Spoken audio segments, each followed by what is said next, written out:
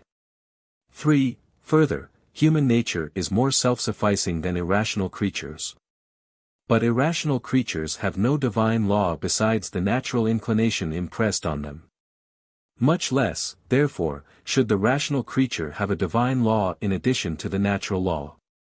On the contrary, David prayed God to set his law before him, saying, Psalms 118 verse 33, Set before me for a law the way of thy justifications, O Lord. I answer that, besides the natural and the human law it was necessary for the directing of human conduct to have a divine law. And this for 4 reasons. First, because it is by law that man is directed how to perform his proper acts in view of his last end. And indeed if man were ordained to no other end than that which is proportionate to his natural faculty, there would be no need for man to have any further direction of the part of his reason. Besides the natural law and human law which is derived from it. But since man is ordained to an end of eternal happiness which is improportionate to man's natural faculty, as stated above, 5 quetzales, a. 5, therefore it was necessary that, besides the natural and the human law, man should be directed to his end by a law given by God. Secondly, because, on account of the uncertainty of human judgment, especially on contingent and particular matters, different people form different judgments on human acts, whence also different and contrary laws result. In order, therefore, that man may know without any doubt what he ought to do and what he ought to avoid, it was necessary for man to be directed in his proper acts by a law given by God, for it is certain that such a law cannot err. Thirdly, because man can make laws in those matters of which he is competent to judge. But man is not competent to judge of interior movements, that are hidden, but only of exterior acts which appear, and yet for the perfection of virtue it is necessary for man to conduct himself aright in both kinds of acts.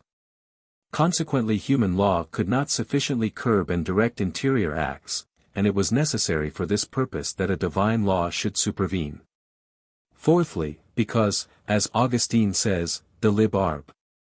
I, 5, 6, human law cannot punish or forbid all evil deeds, since while aiming at doing away with all evils, it would do away with many good things, and would hinder the advance of the common good, which is necessary for human intercourse. In order, therefore, that no evil might remain unforbidden and unpunished, it was necessary for the divine law to supervene, whereby all sins are forbidden. And these 4 causes are touched upon in Ps. 118:8, where it is said, The law of the Lord is unspotted, i.e. allowing no foulness of sin, converting souls, because it directs not only exterior, but also interior acts. The testimony of the Lord is faithful, because of the certainty of what is true and right, giving wisdom to little ones, by directing man to an end supernatural and divine. Reply Obj.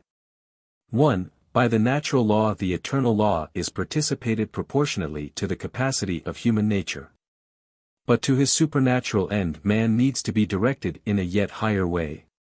Hence the additional law given by God, whereby man shares more perfectly in the eternal law. Reply Obj. 2. Counsel is a kind of inquiry, hence it must proceed from some principles. Nor is it enough for it to proceed from principles imparted by nature, which are the precepts of the natural law, for the reasons given above, but there is need for certain additional principles, namely,